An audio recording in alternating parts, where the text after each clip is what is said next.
Bago natin simulan ng kwento, please like and share the video at huwag na ding kalimutang mag-subscribe. Maayong adlaw kaninyong tanan mga ka-SB ug Sir Jupiter. Angge ang kadalasang tawag sa akin ng mga kakilala ko. Ang kwentong ito ay siguro hindi na bago sa mga tagapakinig lalo na sa mga nag-aaral sa isang universidad sa Quezon na dati nang may haka-hakang di umano'y multo. Hindi ko na babanggitin pa kung ano ang pangalan ng universidad, Sir Jupiter. Kayo na lang po ang bahalang manghula kung saan ba ito. Preskong presko pa sa isip ko ang tungkol dito dahil noong nakaraang taon lang kasi ito nangyari sa buhay ko. Huwag mong kalilimutang kumatok ng 3 beses sa pader kapag umalis ka. Pamilyar ba kayo rito? O sinasabihan din ba kayo ng mga lolo't lola nyo tungkol sa pagkatok sa pader bago umalis ng bahay?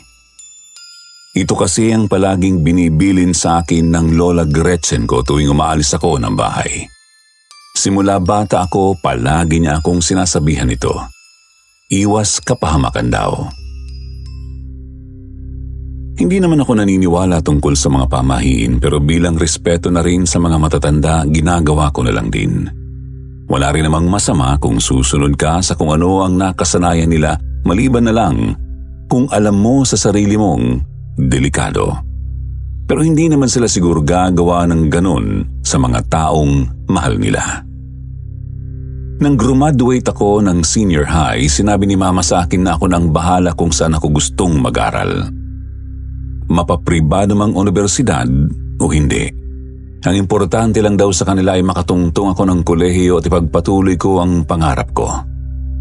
Hindi na ako nagpatumpik-tumpik pa. Sinabi ko sa kanilang gusto kong mag-aral sa Maynila. Sumang-ayon naman sila mama at papa pero si Lola Gretchen panay ang kanyang habilin sa akin na mag-iingat ako roon dahil hindi ako pamilyar sa lugar. Sinabi ko naman sa kanyang wala iyong magiging problema sa akin dahil hindi naman na ako bata. Alam kong alalang-alala siya, Sir Jupiter, pero kung minsan kasi naririndi rin ako sa kanyang mga bilin na animoy isa akong 7 taong gulang na hindi pa marunong tumawid ng mag-isa sa kalsada. 3 araw bago ang flight ko papuntang Maynila na disgrasya si Lola Gretchen na bangga ng SUV.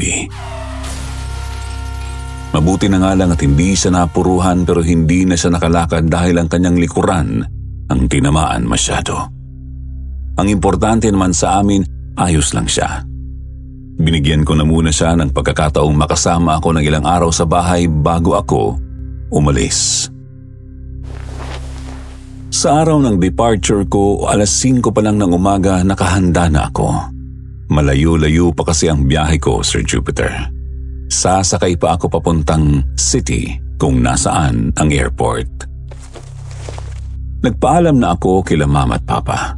Akma na akong tatalikod nang marinig ko si Lola Gretchen na sinabing, "Huwag mong kalilimutang kumatok ng 3 beses sa pader kapag umalis ka." Pati sila mama, nagulat nang marinig ang kanyang garalgal na boses mula sa likod. Inaamin ko, Sir Jupiter, nakaramdam ako ng kilabot sa kanyang pananalita. Akma ko na sana siyang lalapitan pero siya na mismo ang tumalikod sa akin. Nagsenyas sila mama na umalis na lang ako. Hindi ko ginawa ang kanyang bilin, Sir Jupiter. Sa totoo lang, kinabahan ako kasi ito ang unang beses na sinuway ko ang kanyang bilin. Kabado ako kung ano ang posibleng mangyari. Sa kabutihang palad, nakarating naman ako ng ligtas sa Maynila. Sinundo ako ng kaibigan kong si Calvin sa airport. Dumiretso kami sa apartment kung saan siya nagre-renta ng room. Nagpa-reserve ako sa kanila noong unang araw at hindi naman ako binigo kahit papaano. Pagkatapos doon, nagpasama na ako sa kanya papuntang eskwelahan para sa mga requirements na kailangan pang ipasa.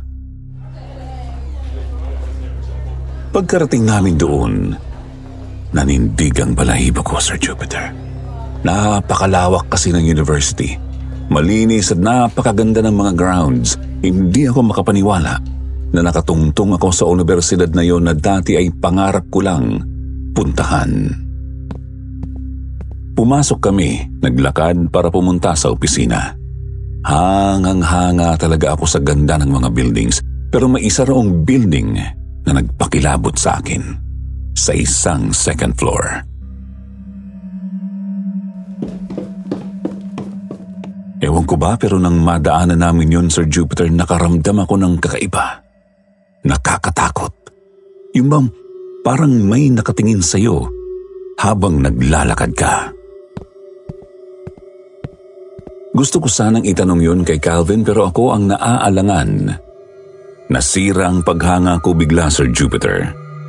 Napalitan ito ng kaunting takot. Mas dumagundong naman ang dibdib ko nang mapagtantong doon kami papunta ni Calvin.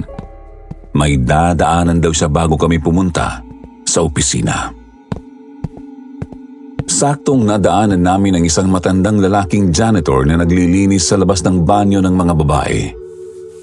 Itatago ko na lang ang kanyang pangalan bilang Mang Juan. Kaibigan siya ni Calvin.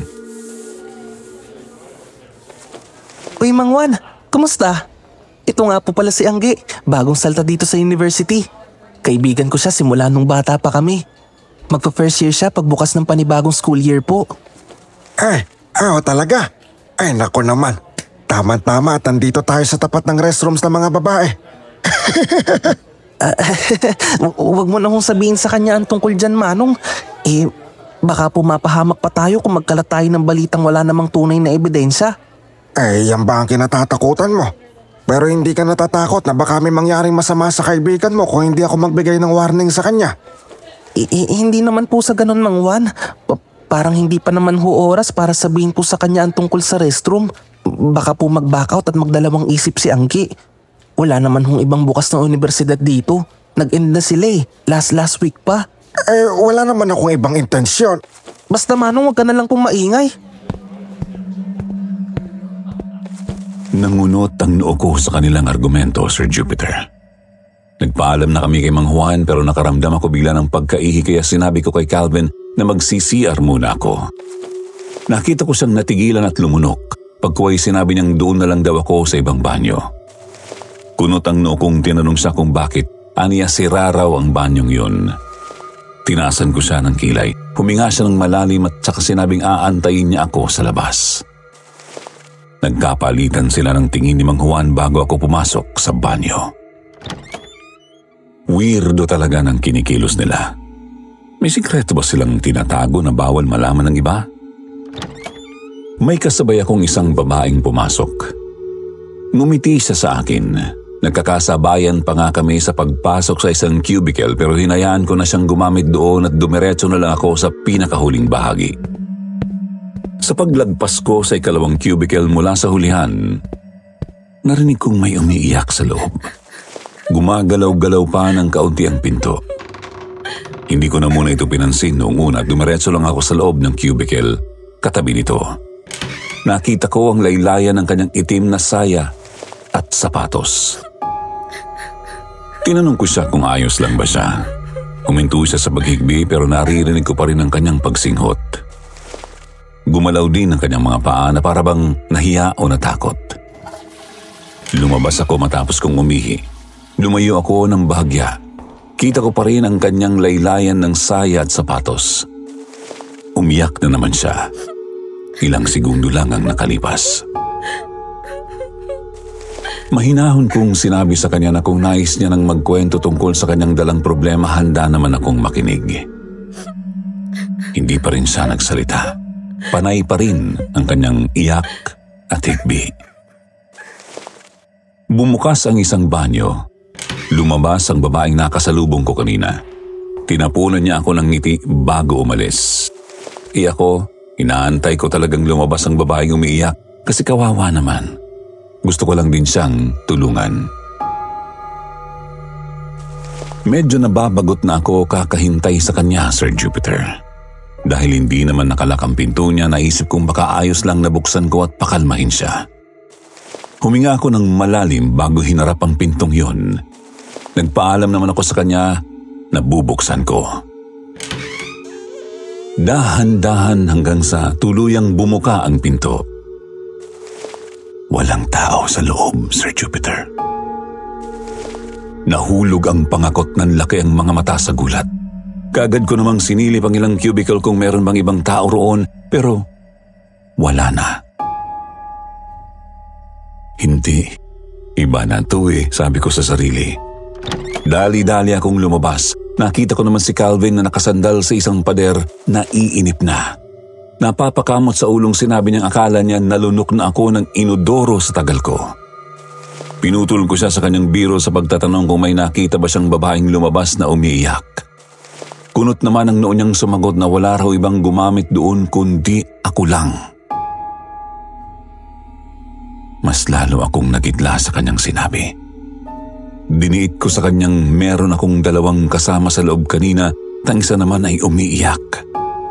Siya nga ang dahilan kung bakit ako natagalan sa loob. Pansin ko ang pekeng tawa ni Calvin na may halong kaba. Inanyayahan niya na akong umalis at umuwi na lang sa apartment. Hindi na namin tinuloy ang paglibot sa campus. Sumang-ayon na lang ako, Sir Jupiter, mukhang may iba kasi akong pakiramdam. Nang makauwi kami, tinulungan na muna ako ni Calvin na mag-ayos ng mga gamit ko sa nilipatan kong room. Hindi pa rin mawala-wala sa isip ko ang tungkol sa babaeng umiiyak at ang sinabi ni Calvin. Dagdag pang nabanggit ni Mang Juan ang tungkol sa restroom. Palagay ko may alam sila Calvin tungkol doon. Sa gitna ng nakabibinging katahimikan nagsalita ako. Tinanong ko kay Calvin ang tungkol sa restroom na yon at ang usapan nila ni Mang Juan. Kung may kinalaban nga ba iyon o ano? Hindi ako pwedeng magkamali. Talagang dinig na dinig ko ang umiiyak tas yung babaeng nakasabay ko lang. Nandoon talaga. Imposible namang hindi niya nakita. Diyos ko! Hindi niya ako pinansin noong una, Sir Jupiter. Pero pinilit ko siyang magsalita hanggang sa nagdesisyon siyang sabihin ang tungkol doon.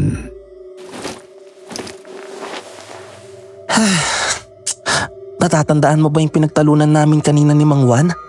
Tungkol doon sa gusto niya sanang sabihin sa'yo. Tungkol yun sa ladies restroom sa ikalawang palapag, Angge. Yung pinasukan mo. Ang restroom kasi na yun ay bahay ng mga taong pumanaw na. Pero hindi pa rin matahimik ang kaluluwa.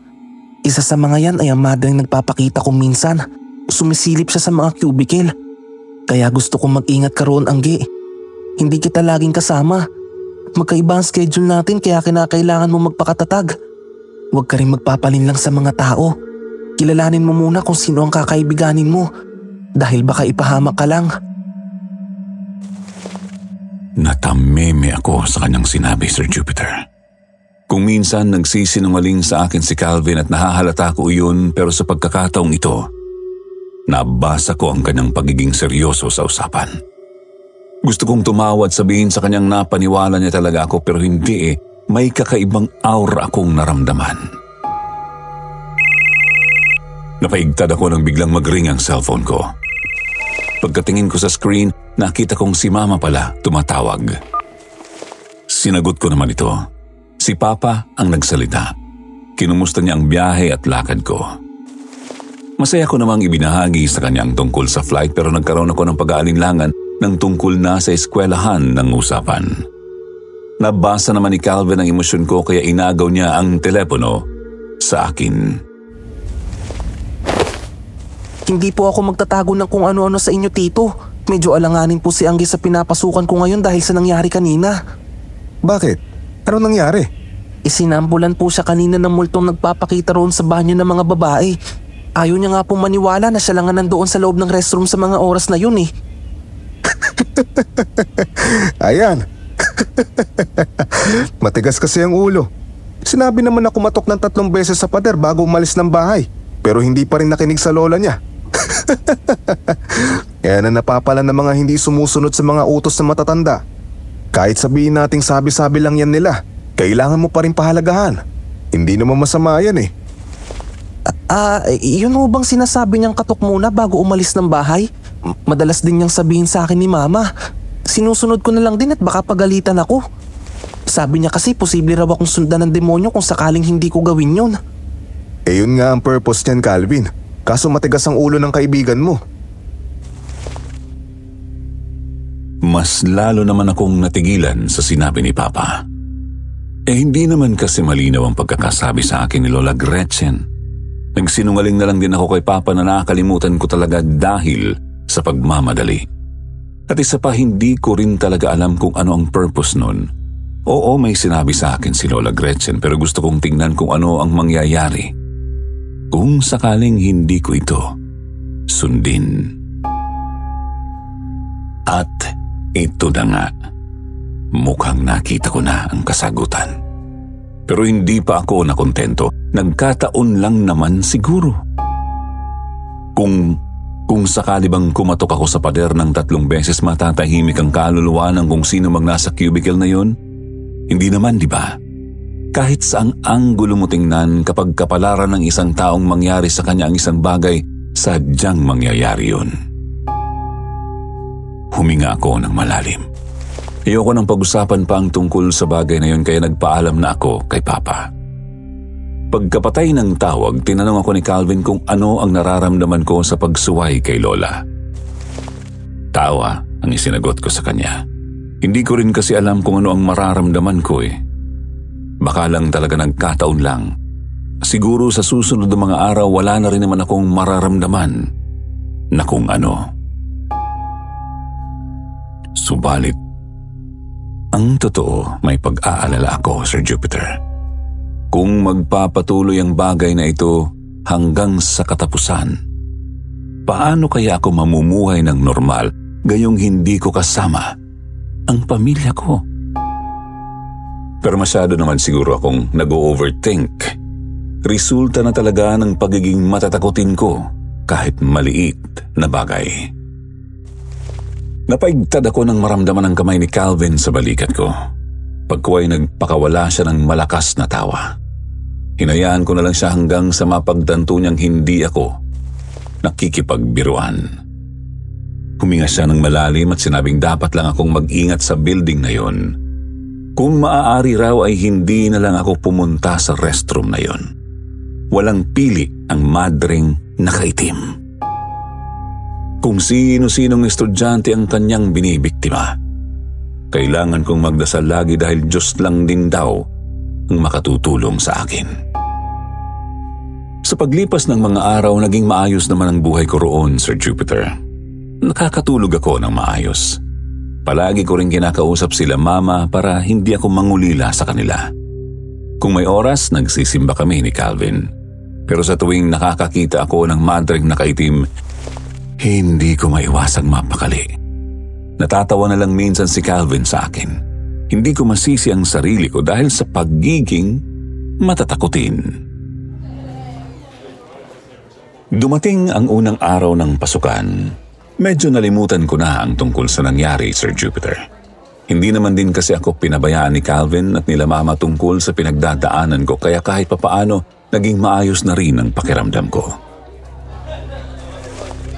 Naging masaya ang unang araw ko dahil marami akong nakilalang bagong kaibigan at napaka-interesting pala ng ilang instructors.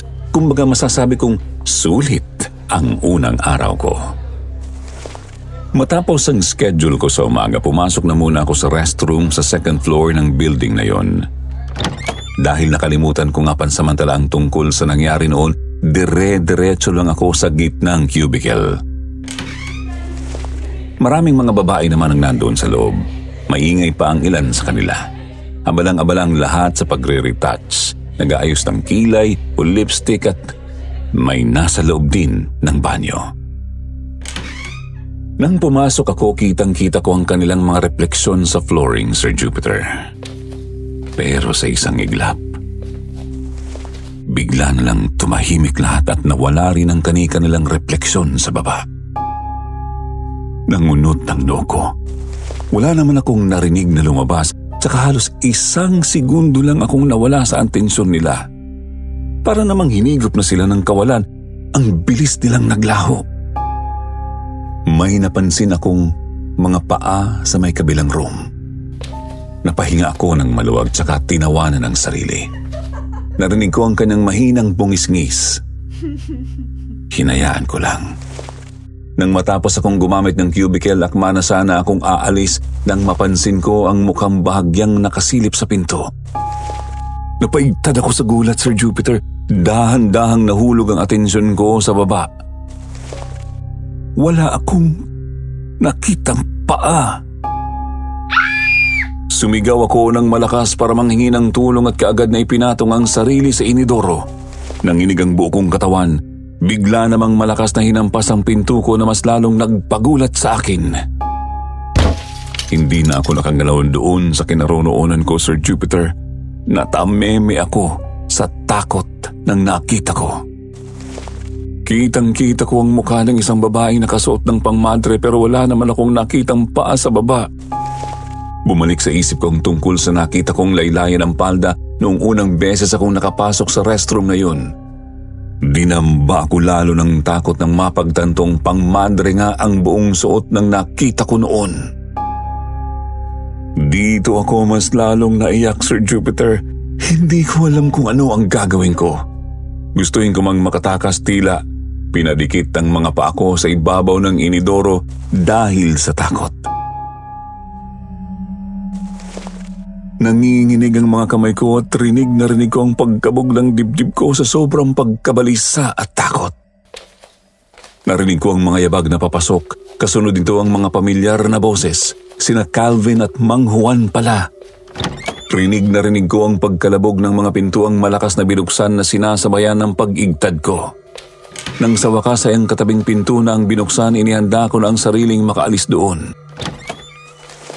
Ngunit, Sir Jupiter, nangunot ang noo ko nang lagpasan ang cubicle na kinaroroonan ko. Hindi ko rin nakitang kanilang mga paa o refleksyon man lang sa flooring. Ano ba ang nangyayari? Dahan-dahan ko namang ibinaba ang paa sa sahig. Kumakabog pa rin ang dibdib ko. Nabuksan na lahat ng cubicle, nandun pa rin ang kanilang mga boses. Unti-unti hanggang sa tumama ang paa ko sa flooring at biglang may lumitaw na kamay na duguan at hinablot ang mga paa ko. Napabalikwas ako ng bangon. Nagulat ako nang makita ang sariling nakayuko sa desk ko. Nakatulog pala ako at ang pangyayaring yun ay sa panaginip ko lang. Inangat ko ang tingin ko sa buong silid.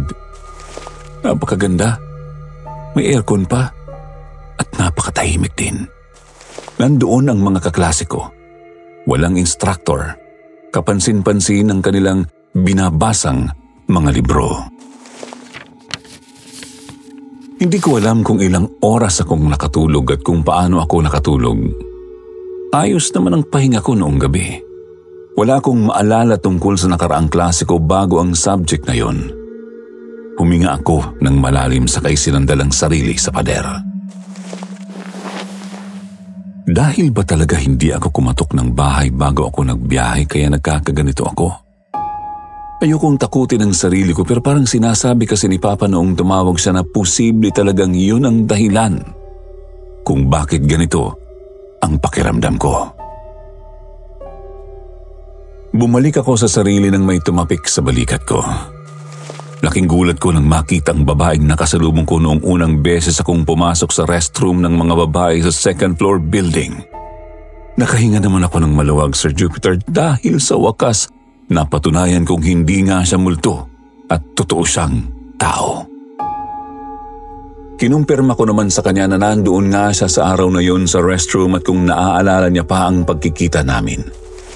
Nangiti naman siya at tumango. Tinanong ko naman siya tungkol sa babaeng umiiyak doon sa isang cubicle pero aniya, hindi niya na raw yun napansin. Inisip ko na lang na siguro naka-headset siya sa mga oras na yun kaya hindi niya narinig. Ang importante sa akin ay napatunayan kung totoo nga siya at posibleng walang sinasabing multo sa restroom na iyon ng mga babae. Sadyang panakot lang nila iyon sa mga baguhan. Sabay kami ni Ayla nang lumabas kami ng silid. Pumunta kami sa banyong iyon. Nang pumasok kami sa kani-kanilang cubicle, panay pa rin ang usapan namin tungkol sa kung ano-anong bagay lang. Ilang saglit lang na ako naman ang isang panay kwento ng kwento. Narinig ko ang malakas na paghampas ng pinto sa cubicle na kinaroroonan niya. Nangunot ang noo ko. Tinawag ko siya pero hindi sumagot. Huminga ako ng malalim at sinilip ang kanyang mga paa sa may baba. Wala akong nakita, Sir Jupiter. Weird naman kung ganun. Lumabas ako ng cubicle at tinignan ang bandang kanyang pinasukan pero kumpirmado, wala talaga siya. Napakadaya naman kung iniwan niya lang ako bigla. Humarap ako sa malaking salamin at muntikan pa akong mahimatay nang makita si Ayla sa likuran ko. Pabiro ko siyang sinabihan na siya ang posibleng makapatay sa akin. Tumawa siya at sinabing mas makabubuti kung aalis na kami.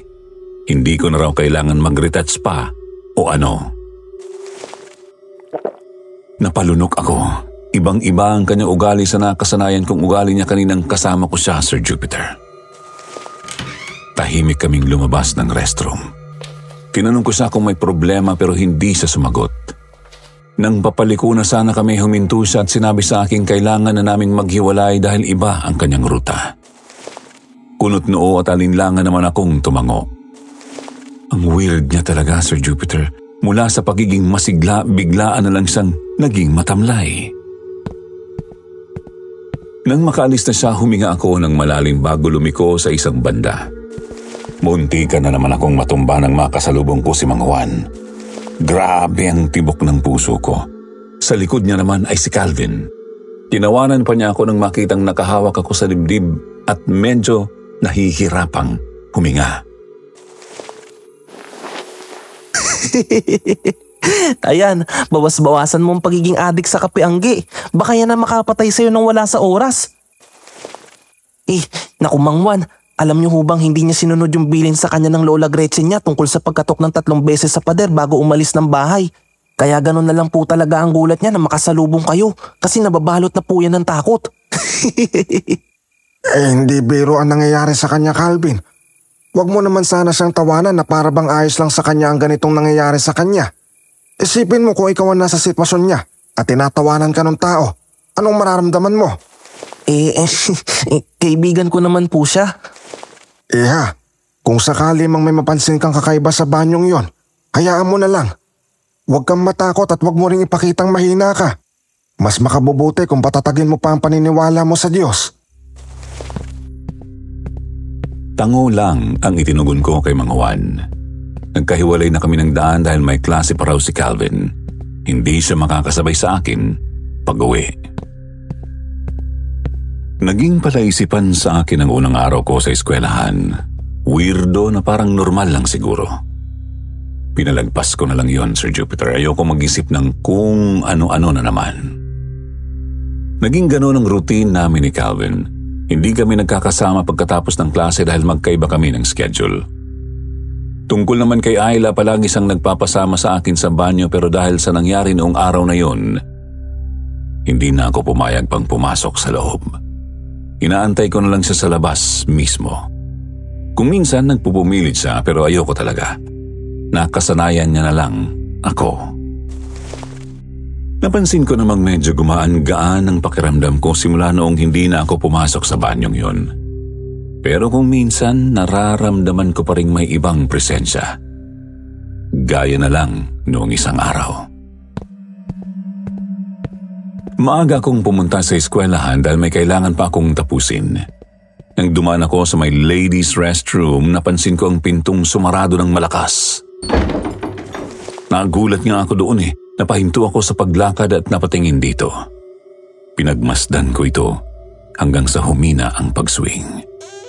Nang humina na ito masyado at masisira na sana, nakita ko ang figura ng madreng nakaitim, nakasilip at nakatingin sa akin. Sa takot ko, Sir Jupiter, kaagad akong umalis. Nanindig ang balahibo ko at muntikan ba akong mabangga sa isang pader dahil sa pagmamadali ko. Pumasok ako sa room, nanginginig ang mga kamay ko at tuhod. Dumating naman si Ayla. Napansin niya kaagad na kakaiba ang ikinikilos ko. Sinabi ko sa kanyang tungkol sa nakita ko. Pagko ay nag-aya siyang mag-CR kami. Sinamaan ko siya ng tingin. Takot na nga yung tao, mas lalo pang tatakutin. Hindi talaga ako pumayag sa kagustuhan niya. Naintindihan niya naman ako kaya siya na lang din ang pumunta sa banyong yon. Sa araw na yon, hindi ako nakauwi noon umaga pa lang kasi may mga ginawa pa kami. Naging busy kami masyado kaya mag-aalas 6 na ako nakauwi. Ako na lang ang naiwan sa classroom noong bandang alas 6 na. Marami kasi akong ginawa. Nang lumabas na ako ng room, napansin ko ang aninong dumaan at pumasok sa ladies' restroom. Natigilan ako. Hindi ako pwedeng magkamali. Talagang madre iyon na medyo matangkad. Napapalunok akong naglakad takbo paalis. Pagdating ko sa apartment, ang bigat-bigat ng pakiramdam ko. Yung tipong parang nagbuhat ako ng isang sako ng bigas. Mainit din ang pakiramdam ko, tila lalagnatin ako anumang oras. Pagkatapos kong magbihis, diretso akong nahiga sa kama at natulog. Nagising ako mga bandang alas 7 ng gabi. Walang ibang tao sa loob ng kwarto kundi ako lang. Nang i-check ko ang cellphone ko, marami ng missed call sila mama at papa kaya tinawagan ko kaagad sila sa messenger.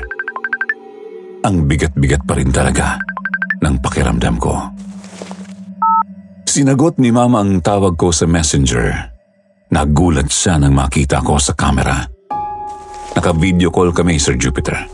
Kaagad niyang tinawag ang isa ko pang kapatid at may sinabi ito. Pagkatapos tinanong ng kapatid ko sa akin kung naka-filter ba raw ako. Kunot ang noo kong sinabing hindi. Nabasa ko ang takot ng kapatid ko, Sir Jupiter. Yung bang para siyang may nakitang kung ano sa akin. Tinanong ko siya kung bakit.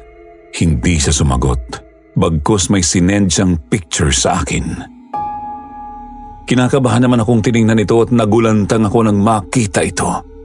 Larawan ko na may nakasampay na madring nakaitim sa balikat ko. Blurred masyado ang kanyang mukha, Sir Jupiter. Malabo naman ang picture sa likuran ko dahil hindi ito masyadong naaninagan ng ilaw. Tanging ang lampshade lang kasi na maliit ang nagsilbing liwanag pansamantala. Kinilabutan ako sa nakita ko at kaagad na tumakbo palabas ng kwarto. Naiiyak akong sumigaw kay mama. Hindi ko alam kung ano ang gagawin ko sa puntong yon. Bigla namang namatay ang tawag namin. Sinubukan ko siyang kontakin ulit pero hindi na makadiretso ang tawag ko. Tinakbo ko ang room ni Calvin na nanginginig ang mga kamay at tuhod. Kumatok ako ng kumatok sa kanyang kwarto.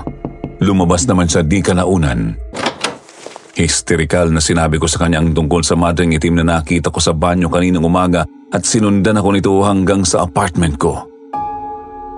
Puro ako iyak, Sir Jupiter. Hindi ako makapagpaliwanag ng maayos sa kanya. Nagsilabasa na ang ilang mga nakatira roon at nakiusyoso na kung ano ang nangyayari. Dahil sa pressure at takot, nagdilim ang paningin ko. Naramdaman ko na lang ang pag-angat ng katawan ko sa lupa at bumagsak sa malambot na higaan. Hinang-hina ako, Sir Jupiter. Naririnig ko ang boses ni Calvin pero hindi ko magawang magising. Tila ba hinigop ang lakas ko palabas ng katawan. Napakabigat sa pakiramdam. Tinapik-tapik ako ni Calvin pero hindi ko na nagawa pang sumagot sa kanya. Tuluyan akong nawalan ng malay. Pagkagising ko, nakita ko ang sariling nakahandusay sa sahig na basang-basa. Walang ilaw pero naaaninagan ko ang paligid dahil sa liwanag ng buwan sa labas ng bintana. Umaalingaw-ngaw ang tunog ng tubig na tumutulo mula sa gripo. Sinubukan kong tumayo. Ang sakit ng ulo ko. Natigilan ako nang makita ang sariling naliligo sa dugo, subalit wala naman akong maramdaman na masakit. Ibig sabihin hindi ito galing sa akin. Nagitla ako nang marinig ang malakas na palahaw ng isang babae. Nagmamakaawa ito na huwag siyang patayin. Kasunod ito ang boses ng isang lalaking tila galit na galit. Hinanap ko ang pinanggagalingan nila at laking gulat ko nang biglang malakas na bumukas ang pinto sa likuran. Pagkalingon ko rito, mas lalo akong natigilan nang makitang mga cubicle pala ito. Nasa ladies restroom ako ng second floor building sa eskwelahan. Pinilit kong alalahanin kung paano ako napunta roon. Subalit nabulabog na naman ako ng kasabay ng malakas na kalawog ng pinto ang pagpalahaw ng isang babae. Nagsumikap akong makaalis sa kung saan ako nakahiga at nagtago ako sa isang tabi. Nang tiningnan ko ulit ang cubicle kung saan ko narinig ang sigaw, wala namang tao. Pero rinig na rinig ko ang pagmamakaawa ng babae. Napalunok ako. Gusto kong tingnan kung ano ang meron sa cubicle na yon at kung posible ko bang mailigtas ang babaeng sigaw ng sigaw. Alam kong napakatapang ko naman kung mag-isip ng ganun, Sir Jupiter, pero ako rin ang papatayin ng konsensya kung sakaling hayaan ko ang sinumang mamatay na lang.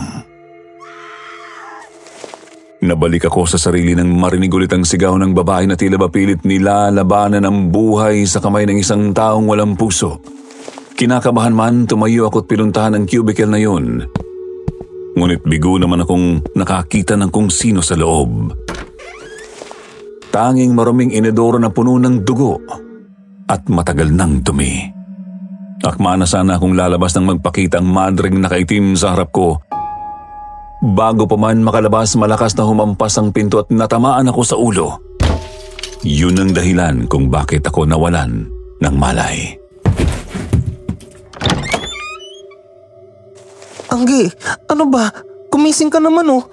Diyos ko, ano bang... Anggi! Diyos ko, akala ko kung ano na nangyari sa'yo. Hey! Napabalikwas ako ng bangon. Panaginip na naman. Napapahinga ako ng malalim na sinabunutan ko ang sarili ko. Pinagmasdan lang ako ni Calvin. Pag ko ay tinanong niya kung ano na naman ba ang nangyari. Kung ano ang napanaginipan ko. May tono ng pagkainis ang kanyang boses. Medyo nadismaya ako, Sir Jupiter. Sa tingin ko kasi, hindi niya ako naiintindihan. Maya't maya lang nagtanong siya ulit sa akin kung ano ba ang meron. Huminga ako ng malalim bago ko isinalaysay sa kanyang tungkol sa panaginip ko at ang nangyayari sa eskwelahan. Gusto kong i-connect ang panaginip ko sa mga nakita ko noong nakaraang araw at pati na rin kanina. Wala namang sinagot si Calvin. Pagkaway tinanong niya ako kung kaya ko pa rin bang magpatuloy sa campus na yon o sadyang may plano na akong umalis. Hindi ko rin alam ang isasagot, Sir Jupiter. Pilit kong iniisip na hindi naman totoo ang mga nangyayari sa akin at posibleng doon lang sa pag-overthink ng mga bagay. Kaya ako nagkakaganito. Baka dahil din sa hindi ko ginawang palaging bilin ni Lola. Pero kasi kung iisipin, napakababaw naman sigurong sagot iyon. Napaigtad ako nang biglang magsalita ulit si Calvin. Dahil na siguro sa nervyos kayo, ganun na lang ako kadaling magulat. Tinanong niya sa akin kung gusto ko raw bang makausap si Mang Juan. Baka sakaling may tulong siya sa akin. Umiling ako. Kinakailangan ko lang siguro ay pahinga. Hindi pumayag si Calvin na umuwi ako sa tinutuluyan kong room kaya doon na muna ako sa kanya. Subalit hindi naman ako nakatulog, Sir Jupiter. Buong gabi nakatitig lang ako sa kawalan, iniisip ang tungkol sa mga pangyayari.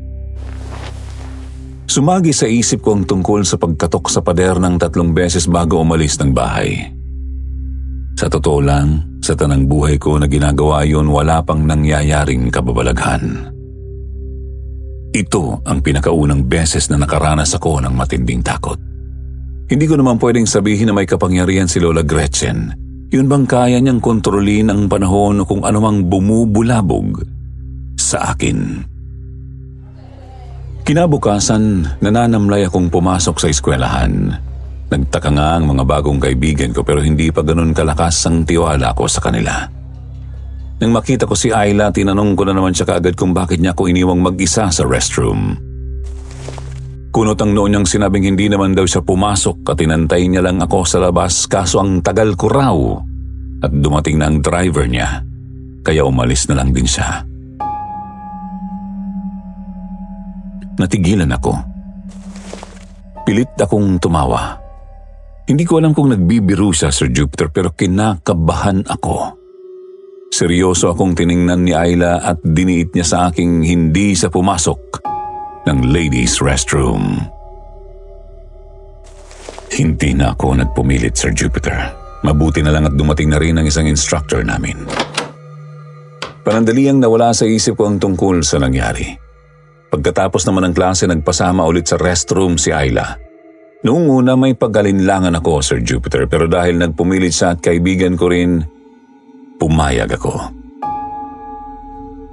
Pumasok siya sa isang cubicle at ako naman sa tabi lang ng kanyang pinasukan. Naihirin kasi ako. Tahimik kami pareho ni Ayla. Wala namang ibang tao sa restroom kundi kami lang. Ilang saglit lang. Nakarinig ako ng mahihinang yapak. Sinilip ko ang mga paa ni Ayla. Nandoon pa rin naman. Hindi pa rin siya umaalis. Kinakabahan ako, Sir Jupiter, kasi kung ano-ano na rin ang pumapasok sa isip ko. Nagsalita ako para naman kumalma ang kaba ko. Kung ano-ano ang tinanong ko kay Ayla pero hindi siya sumasagot sa akin. Lalabas na sana ako pero nang tinulak ko ang handle ng lock, matigas ito. Kumatok ako sa pinto ng malakas. Tinatawag si Ayla para manghingi ng tulong. Kita ko pa rin ang kanyang mga paa sa kabilang cubicle. Hindi naman siya sumasagot sa akin. Pasigaw na ang tawag ko sa kanya, wala pa ring sagot. Mas lalo pang dumagundong ang dibdib ko. Bakit hindi niya ako pinapansin? Paiyak na ako, Sir Jupiter. Dagdag pa ang mga yapak ng paang naririnig ko. Nahihirapan na akong huminga at mas lalo lang akong natataranta. Malalakas na ang katok na binabato ko sa pinto para lang mapansin. Halos nagkakanda-paos na rin ako sa kakatawag kay Ayla.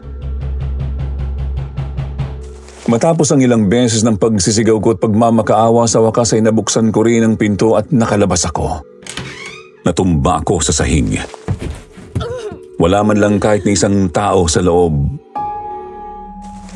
Pagkatingin ko sa cubicle na kinaroroonan ni Ayla, wala nang paa pero pansin kong bahagyang nakaawang ito. Inangat ko ang tingin at nagitla ako sa nakita. Ulo ng madreng nakaitim, nakatingin sa akin. Ang sama-sama ng tingin niya, Sir Jupiter. Natataranta akong sumigaw at umatras pero sinusundan niya ako ng tingin. Nanginig ang mga paa kong tumayo at tumakbo palabas. Nakasalubong ko si Mang Juan pagkalabas ko. Iyak ako ng iyak. Natatarantang sinabi sa kanyang nakita ko sa loob ng restroom. Wala na akong pakialam kung may klase ang ibang rooms. Wala naman ding dumadaan ng mga estudyante o instructors. Napakatahimik ng lugar na animoy kami lang ang nandoon ni Mang Juan. Sinenyasan ako ni Mang Juan na kumalma at huwag magingay. Baka raw kasi marinig kami ng mga terror na instructor. Sinubukan ko namang kumalma kahit hindi mapigil ang luha ko. Pinaupo niya ako sa isang banda at tinanong ulit kung ano ba ang nangyari. Sinabi ko naman sa kanya ang tungkol sa ulo ng madreng nakaitim at kung paanong nawala na lang bigla ang kaibigan kong si Ayla. Niyakap ako ni Mang Juan para makakalma. Pagkatapos inimbitahan niya muna akong pumunta sa cafeteria para makainom ng tubig. Tumango naman ako. Pagdating namin doon, saktong nandoon si Calvin. Kunot ang kanyang noo nang magkasalubong kami. Kasama niya ang dalawa niyang kaibigan. Nagpaiwan na muna siya sa amin at naupo kami sa isang mesa. Pinipigilan ko ang mga luha ako, Sir Jupiter, pero hindi naman maawat ang panginig ng katawan ko.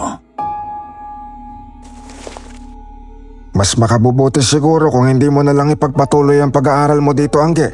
Napakadelikado sa iyo. Bakit? Ano ba nangyari? Dahil sa madreng nakaitim na laging nagpaparamdam dyan, Calvin. Kahit naman sino ang binibiktima niyan, kaya wala na masyadong gumagamit. Hindi rin naman isinasara dahil ayaw maniwala ng mga nakakataas dito. Meron din naman nagdedepensang walang kababalagan dahil guni-guni lang ito ng karamihan. Hindi ka pa rin ba tinitigilan, Angge? Hindi talaga siya titigil, Calvin, hanggat hindi siya nabibigyan ng hustisya. O kaya naman yan talaga ang nagpapasaya sa kanya. Manakot na mga estudyante. Hindi ko alam kung ano ba nangyari sa kanya. Pero may haka-hakang pinatay siya. Dahil sa pagnanakaw niya ng pera dito sa eskwelahan. Sabi naman ng iba nagpakamatay daw. May kinuwento sa akin si Anggi tungkol dito Napaginipan niya raw na may sumisigaw na babae sa isang cubicle. Hindi nga lang klaro sa kanya kung sino o ano nangyari doon sa babaeng yun. Tas nagpakita rin sa kanya noong isang gabi. May nakaupong madring nakaitim sa kanyang balikat daw. Hindi na ako magugulat sa mga bagay na yan, Calvin at Anggi. Sa katunayan hindi lang naman ikaw ang unang naging biktima. Marami-rami rin sila. Hindi na nakayanan na nangyayari dito. Kaya piniling mag-transfer. O kaya naman mag-ship sa ibang kurso para lang makaiwas sa banyong yan. Sinabi ko sa kanila na mas makabubuti siguro kung uuwi na muna ako sa probinsya at hayaan ko munang sariling maghilom sa tromang nararanasan ko. Pero ayoko rin namang malugmok ang sarili ko sa bahay kaya kinakailangan ko ring mag-enroll ulit sa ibang lugar. Hindi sumang-ayon si Calvin. Aniya hindi raw sapat na dahilan ng multong yon para basta-basta na lang akong umalis. Kinakailangan kong mag-isip-isip bago gawin yon dahil baka mahasel lang daw ako't biglaan na lang magdesisyong hindi na lang magpapatuloy sa pag-aaral. Makabubuti raw kung hindi na lang muna ako papasok ng ilang araw at hayaan muna ang sariling makapag-recover. Pwede naman daw akong magpakonsulta na lang sa isang pari para manghingi ng tulong. Tumango si Mang Juan sa kanya. Nasasayangan din silang dalawa sa gastos na ibinayad ko sa eskwelahan at ang pagbabiyahe ko papunta rito. Siguro nga naging maling desisyon ko ang pagpunta ng ibang lugar para lang mag-aral. Umuwi na muna ako sa apartment.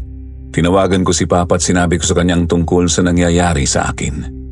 Noong una ayaw niya namang maniwala sa akin, Sir Jupiter, pero nung umuwi si Calvin, siya na mismo ang nagpatunay tungkol sa kwento ko.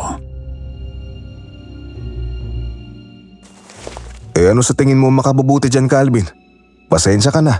Hindi ko rin alam kung ano maipapatayo ko dyan kay Anggi Hindi naman niya nakikinig sa akin. Ang suwestyon ko po sa kanya, wag na siyang mag-transfer.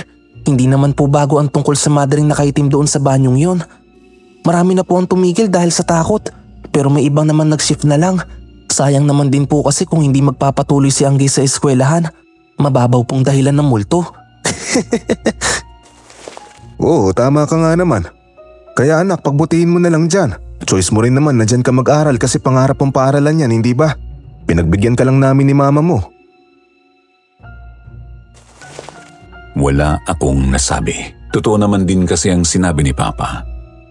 Pero, kakayanin ko pa rin ba to? Hindi na naman ako nakatulog buong gabi, Sir Jupiter. Hindi mawala-wala sa isip ko ang hitsura ng madreng yon.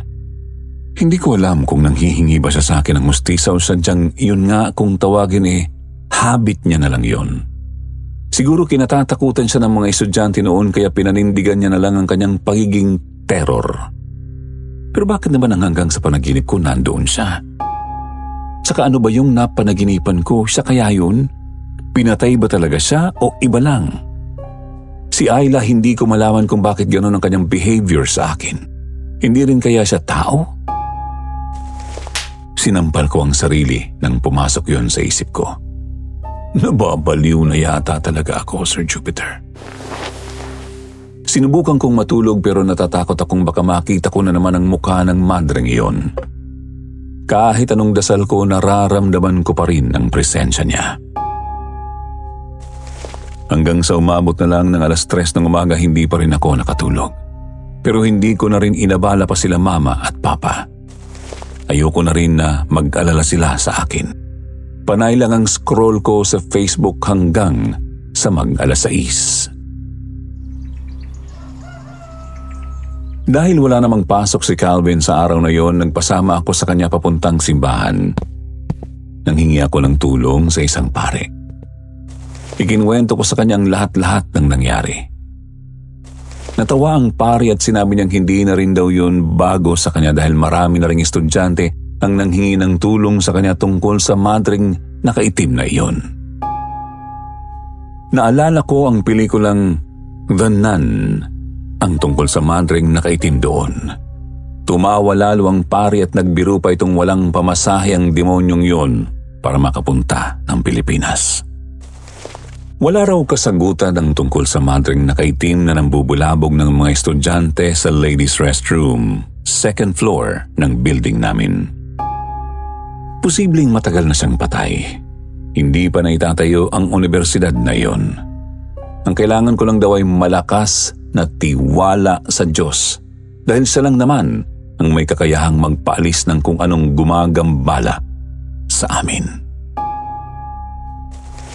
Binasbasan niya ako, Sir Jupiter. Mas lalo naman akong kinabahan sa kanyang ginawa dahil baka mas lalo akong bulabugin. Pero sabi ni Father, ang Diyos na lang daw ang bahala sa akin. Sa araw ding yun, tinulungan ako ni Calvin na mag-shift ng program. Hindi naman ganun kadali pero nakayanan din. Malaki rin ang tuition na binayad ko. Nagdoble na ako pero ayos lang naman kila Mama at Papa. Ang importante sa kanila ay makapag-aral ako ng mabuti at mapayapa. Magmula noon, Sir Jupiter, naging maginhawa na ang pakiramdam ko. Wala nang takot o kung ano man. Kung minsan nakikita ko pa rin naman ang mantring nakaitim na yon sa kung saan-saan. Pero hindi ko na lang pinapansin.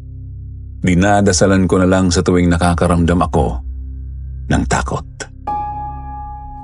Tungkol naman kay Ayla, napag-alaman kong bully pala siyang talaga simula pa noong high school. Kahit hanggang sa college, ginagawa niya pa rin. Ang kanyang pag-iwan sa akin sa loob ng banyong yun ay hindi kababalaghan, kundi sarili niyang kalokohan. Alam niya rin kasi ang tungkol doon sa madring yun dahil doon nag-graduate ang kanyang mga magulang. Pero hindi ko na yon naisip. Hinayaan ko na lang.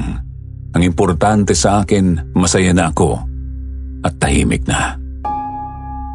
Naririnig ko pa rin kung minsan ang tungkol sa mga mantring nakaitim sa ladies' restroom, pero ni isa sa amin walang nakakaalam tungkol sa kanyang pinagmulan. Siguro mananatili na lang misteryoso ang kanyang kwento hanggang sa susunod na mga panahon. Pero pinagdadasal ko pa rin kung siya may hindi matahimik. Naway magkaroon na siya ng kapayapaan balang araw. May mga natututunan naman ako base sa karanasan kong ito, Sir Jupiter. Maging maingat sa mga desisyong hinaharap. Makinig sa mga nakatatanda. Huwag masyadong magtiwala sa mga bagong sulpot sa buhay mo. At higit sa lahat, bigyan mo ng oras ang Diyos. Hanggang dito na lang po ang liham na ito, Sir Jupiter. Maraming salamat sa pakikinig.